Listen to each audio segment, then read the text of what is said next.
पुण्यात्माओं, जैसे हम एक अपना पेट के लिए सुबह और शाम 2 टाइम खाना तो अवश्य बनाते हैं, 3-3 बार भी बना लेते हैं, तो उस खाना बनाने में कितना प्रयत्न, कितना सांग जोड़ना पड़ा, कितने आइटम इकट्ठे करने पड़ते हैं। चूल्हा, तवा, पतीला, चम्मच, भाई लकड़ी या गैस, फिर की तो नमक, मिर्च, चाकू आदि तो याद भी ना हो, इतने आइटम हो। और वो सारे कितनी गर्मी हो, कितनी सर्दी हो, आहार बनाते हैं, कितना टाइम लगता है, कितना प्रयत्न करना पड़ता है। और परमात्मा के नाम में हाय हाय कहते हैं, जीभ भी ना लाड़ी, लेटा है तो लेटा लेटा कर ले, बैठा है तो बैठा बैठा जाप कर लीजिए। बस में सफ़र कर रहे हो, बस में कर लीजिए। मोटर गाड़ी में, कार में बैठे हो, कार में कर लीजिए। दुकान पर बैठे हो, ग्राहक नहीं आया, ग्राहक तो आपके परमात्मा की दया से आओगा, आपके भाग्य से ही वहाँ आपकी इनकम होगी। और अब परमात्मा साथ हो जाएंगे, फिर अपने बच्चे को अपने हिसाब से ही देगा। तो अब क्या करता है दुकानदार, न्यू देखता रहता है, गाहक आया आया वो हुई तो दूसरी दुकान में बढ़ गया, फिर देखेगा दूसरा आया। अब आना उसी ने है जो तेरे परमात्मा निर्धारित करेगा। तो उस समय अपनी माला लेकर या वैसे मालिक ने याद रख, ग्राहक आया अपना सौदा तोल दे, उसका कर हिसाब। तो इस प्रकार हम इस व्यर्थ के समय को सदुपयोग किया करेंगे। बस में हम जा रहे हैं, 2-2.5 घंटे का सफ़र है, आए है इतना बढ़िया सिमरन होता है पूछो मत। ट्रेन में जा रहे हो, ट्रेन में अपनी भक्ति करते जाओ। जैसे आप कहीं काम वश गए हो, कोई किसान है खेत में काम करता है, मजदूर है मजदूरी करता है, तो परमात्मा तो याद रखे सके है ना, तो और 100 फिल्मी गाने गाया करा दी हूँ करें जाऊँ मन मन में। तो परमात्मा के मंत्र याद रखे, परमात्मा के भजन को याद कर ले, उसकी वो भी चिंतन बनता रहता है। तो इस प्रकार परमात्मा का पाना अति आसान है। और इस सारे काम को करते करते ही हमने प्राप्त करना है परमात्मा, और आसानी से होगा।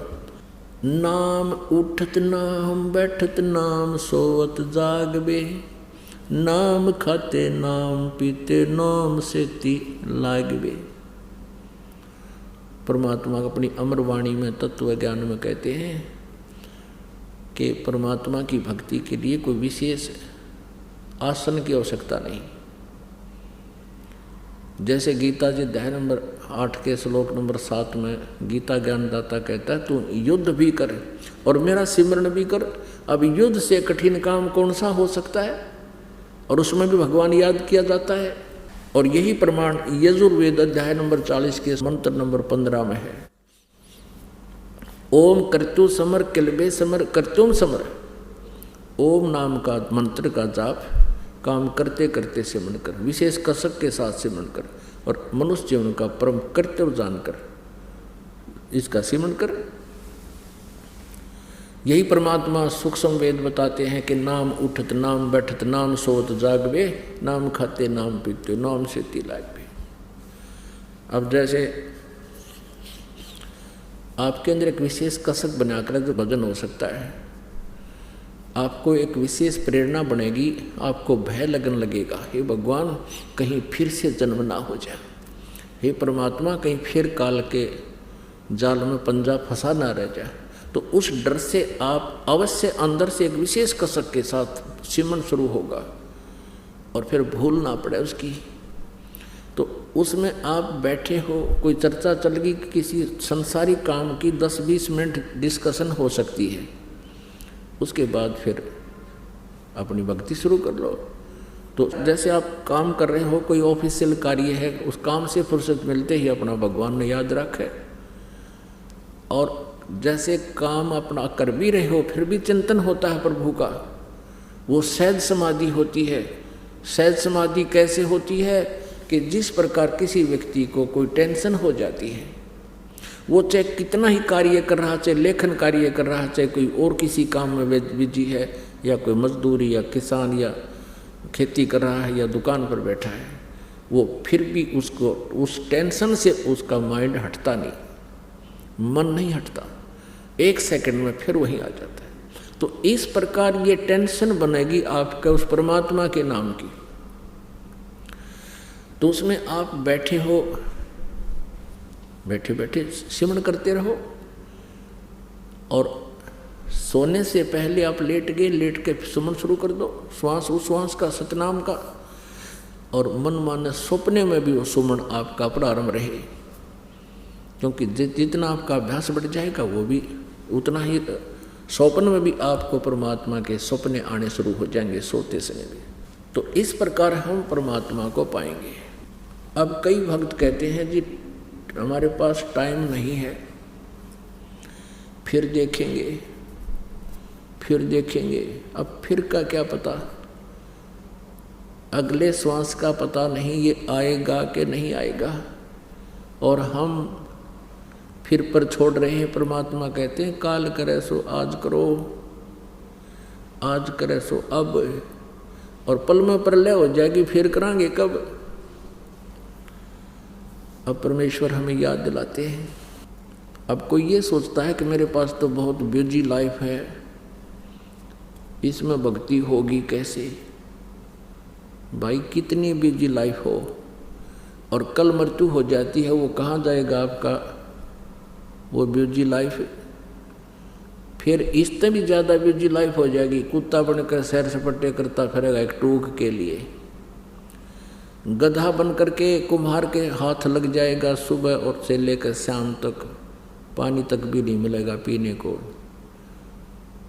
ऐसी दुर्गति होगी।